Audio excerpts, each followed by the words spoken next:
master will see you now. Oh.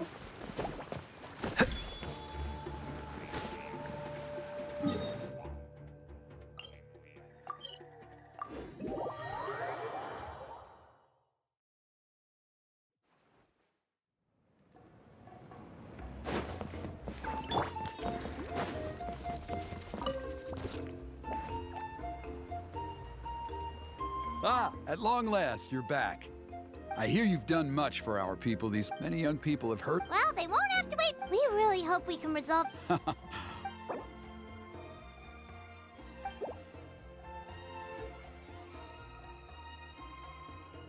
Of course, there's no rush. I can wait for...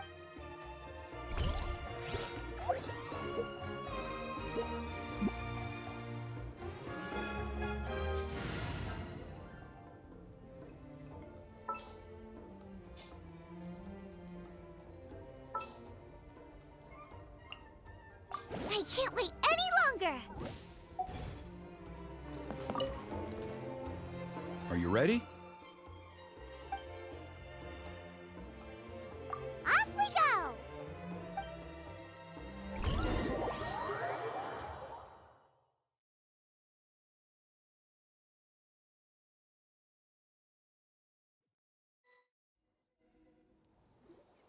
Here we are.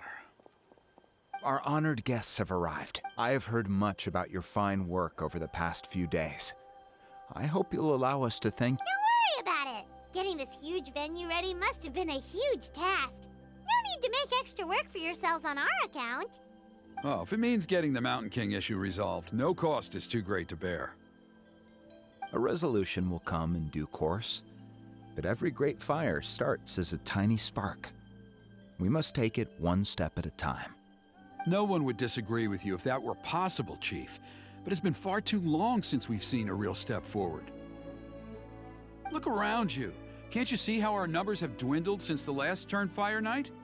The ceremony was arranged on short notice. Many are away from home and could not make it back in time. That may be so, but still. Good evening, Traveler in Paimon. Kinich! Not a moment too soon. Chief Wayna, Elder Trinidad, could you give us a minute? I'd like to give the Traveler a few pointers as the previous Flamebearer. Very well, but make it quick. Let me know when you're done and we will begin the ceremony. Let's step to the side. Has anyone gone over the key steps of the ceremony with you yet? Yeah, Elder Trinidad did, but, Paimon seems to have forgotten them. What a surprise! The flying ant has an ant-sized brain. If you don't want your tongue to be burned off by the sacred flame tonight, I suggest you stay quiet. See those sacred flame pillars? Once you've lit the fire, go light each one up in turn. Once that's done, head down into the cave where the Mountain King slumbers, light the braziers along the way, then bring the flame to the final altar. Then the ceremony is complete. That sounds simple enough. The process isn't complicated, but remember, you mustn't turn back at any point. If you miss a pillar, you can't light the next one, then come back to it. You have to keep moving forward, or it's seen as disrespecting our ancestors. If that happens, you won't receive the blessing of the Turnfire, and you'll have to start over. I made you a diagram that summarizes the steps. Take a look.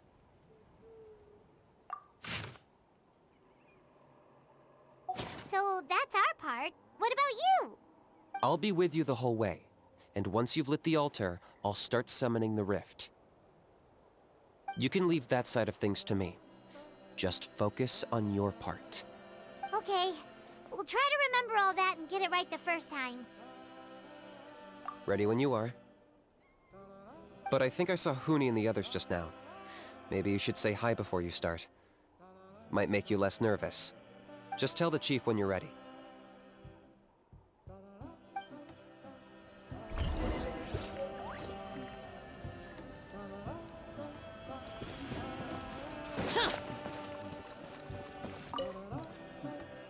How are you doing? I'm counting on you.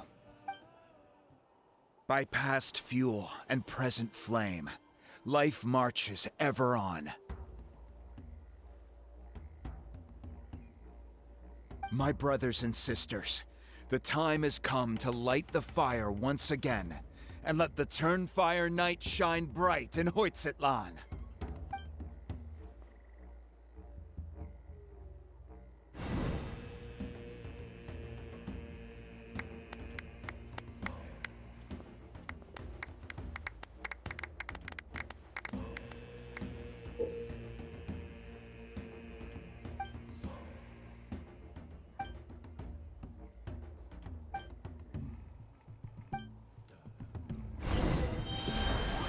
Go get the sacred flame.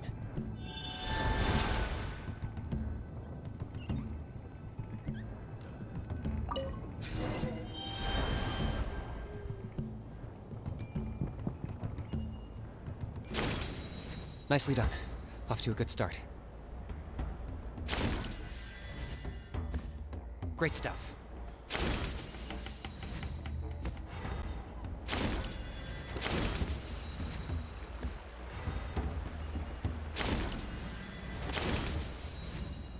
You're over halfway. Keep it up.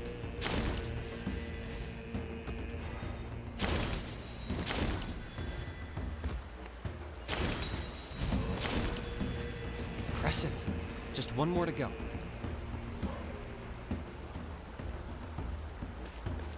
Come on, one last push. The final sacred flame pillar is up ahead.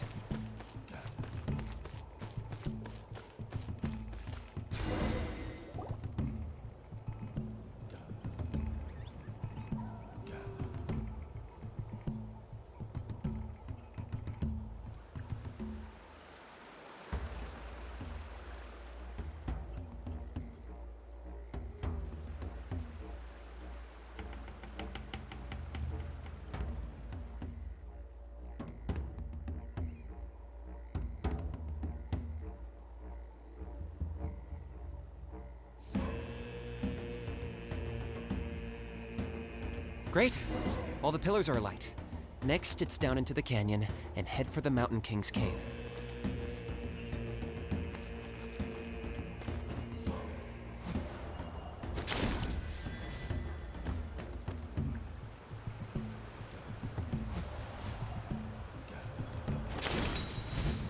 Almost there. The cave is just up ahead.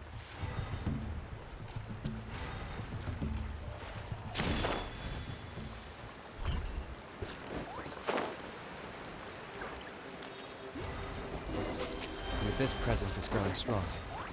We should deal with the contamination first.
There's the altar of the sacred flame.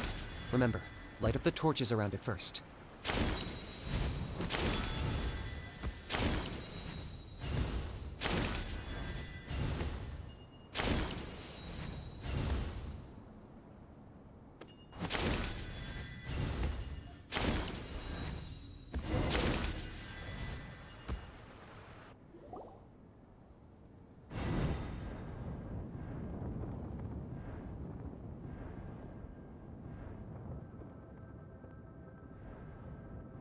Woohoo! We've lit up the final altar!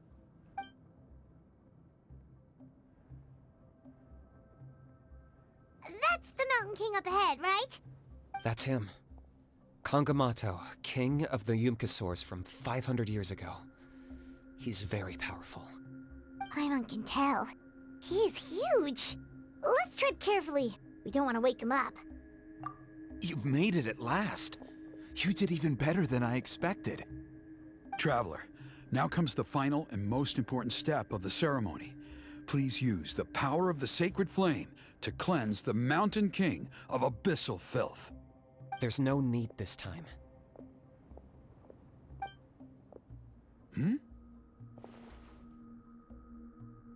Such strong abyssal power. What is that thing? Kinich, what is the meaning of this?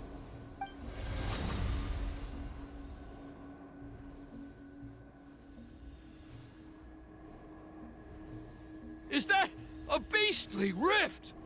Chief Wyna, Elder Trinidad, this is about to get a little dangerous. You should step back. What do you think you're doing? Solving the Mountain King issue. You mean by having him torn to pieces by rift hounds? No, stop! We can't let that happen! Foolish Locust! Can't you see? We're trying to shove your Locust King into the beastly rift! But... I'm sorry, Chief Wyna and Elder Trinidad. This is the only way. Can you promise me that no harm will come to the Mountain King? I can't guarantee it, but I'm fairly confident. Traveler, this is not what we agreed on. You must cleanse the Mountain King of every last trace of abyssal Okay, I see what this is. You've been in cahoots this whole time!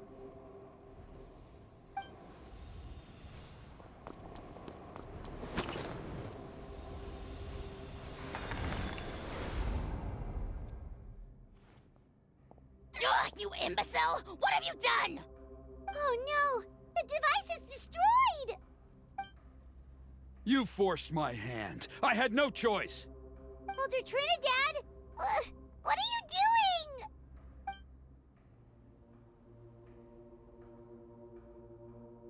No, the Mountain King is waking up!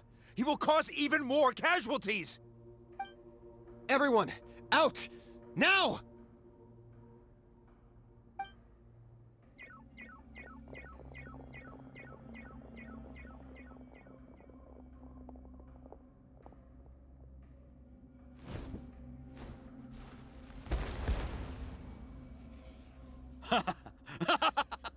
Well, it seems there's only one way to awaken you all from your willful blindness. More sacrifices must be made.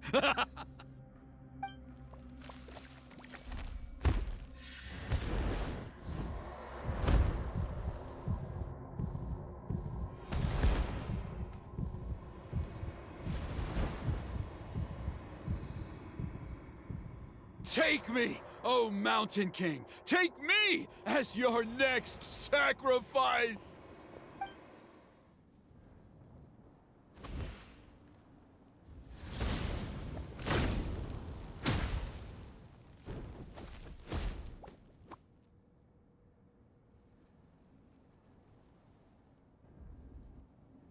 Everyone's still outside.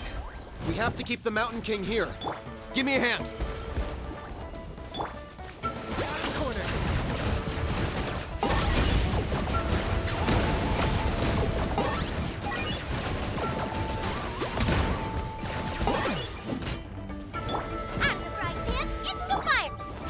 Watch out for the fruits he's spitting out. You can use those against him. Yeah, that's it!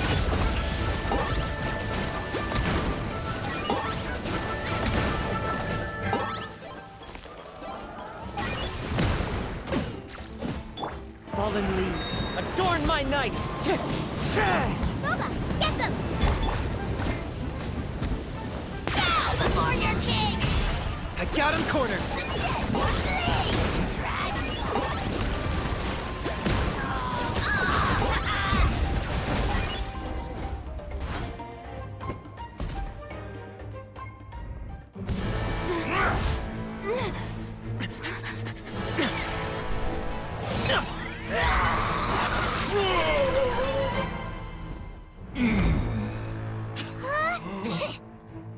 do? We can't open the rift!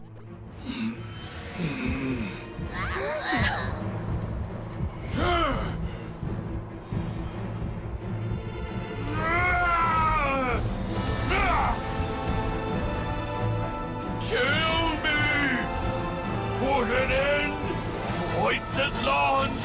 Shame!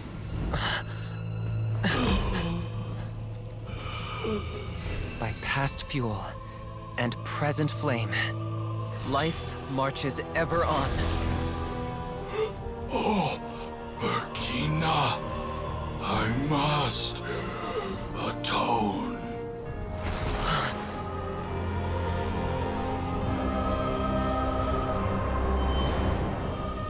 Patience. We will answer to the fire for all our deeds. Even if one day I fall behind, never look back. Keep moving forward, as we are now.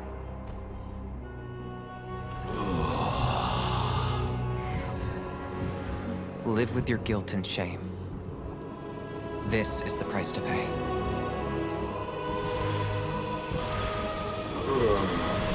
Heir to the Turnfire, please use my ruined vessel to train the heroes of the future.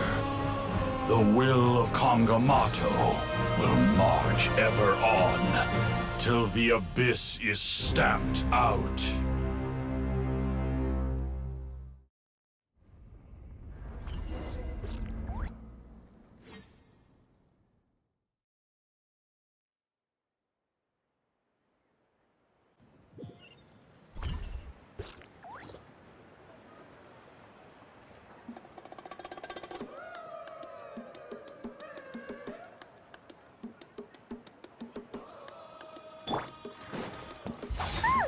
Pretty eventful day yesterday, huh?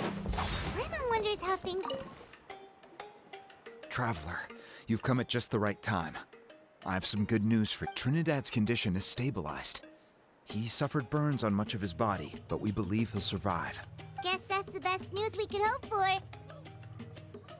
Paimon has to ask, is everyone in your tribe such a risk-taker? First Kinich, then Elder Trinidad? Is this the scions of the Canopy's adventurous spirit in action? We're simply not afraid to charge ahead into the unknown. He's fine. Don't worry. He's gone to check on the Mountain King. Something most mysterious has happened. After the incident yesterday, a transparent shell has formed around the Mountain King's body. We don't understand the mechanism behind it, but the shell appears to insulate him against the influence of abyssal power. It is somewhat akin to a scab, in that it stops the abyssal energy within him from bleeding out, while also preventing further abyssal energy from seeping in and infecting him. We've never seen anything like it. The tribe's most senior elders believe it was caused when he was burned by the sacred flame, similar to the way burned wood becomes charcoal. I think their theory makes sense. After all, we've never thrown the Mountain King directly into the sacred flame before. Wow. So it's made a barrier against abyssal energy? That's a good thing, right? It's practically a miracle from what we've seen of it so far. It means that the Mountain King's level of abyssal energy is now stable. No longer will we need to perform an annual cleansing ceremony. Wow, that's amazing!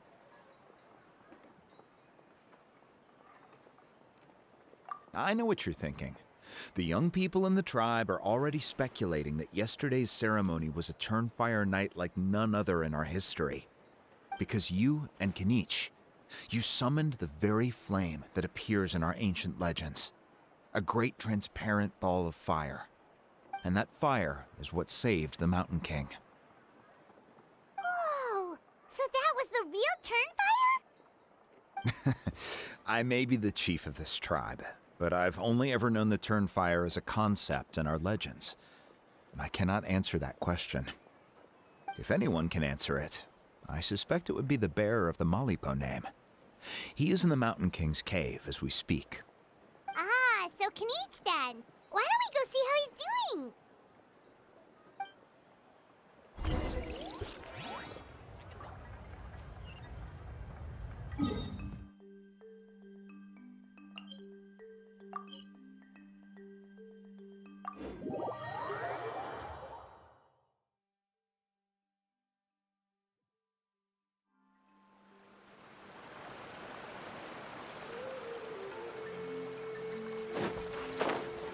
Useless.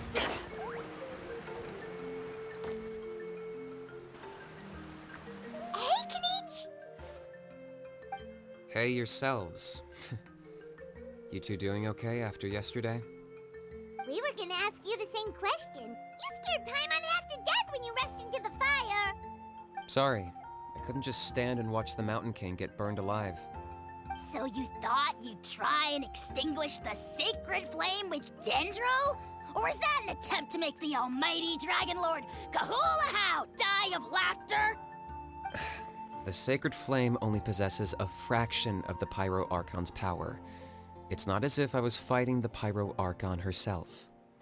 Kinich, when you went into the flames, were you intending to, Intending to what? do the same thing as Burkina? Sacrifice myself? Of course not. My focus was on keeping the Mountain King alive, not on what it would cost. But now I'm curious. What made you think I was going to sacrifice myself? Well, because everyone's saying the Turnfire is what saved the king last night. And Ponche's theory was that summoning the Turnfire is a tit-for-tat exchange, right? So, Paimon thought you decided to pay for it with your life. So you've heard that rumor too. I'm afraid I can't say for sure. What happened yesterday was a first for me too. Well, even if you don't know, there's probably no one in the world who does. What I would say is, if that really was the power of the Turnfire, I'd sooner believe that the Mountain King summoned it himself. The Mountain King? Then, what price did he pay? The core meaning of price is not atonement or compensation, but what you're willing to give up in order to obtain what you want. It's easy to die for your sins. Much harder to live with the guilt and keep on going. In the end, the Mountain King chose the latter option. For Burkina and for the tribe. That's the price he paid. Alright, so how is the Mountain King doing now? Health-wise, there's nothing to worry about. He'll enter a fighting stance whenever we set foot in his territory.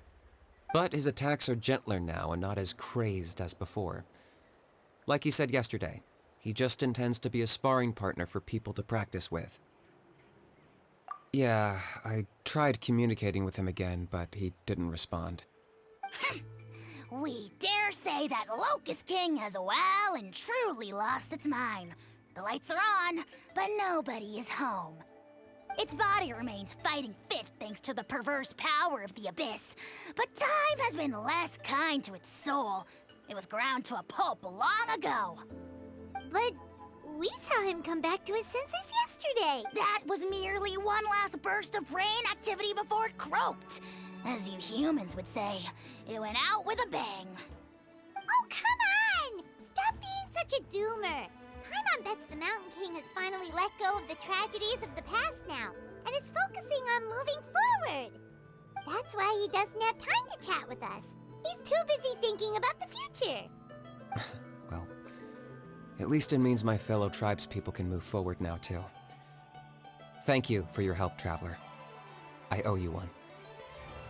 Yeah, that's right. You caught Enjo for us, remember? But he ended up being completely useless. It's not a fair trade if you lost out. That's on him. It's not your fault he's useless. Besides, we're friends now. You don't owe us anything. Friends? But your friendship is an even more valuable gift. I can't in good conscience accept it for free. So promise me, if you need anything in the future, you'll come to me. For you, I'll do anything.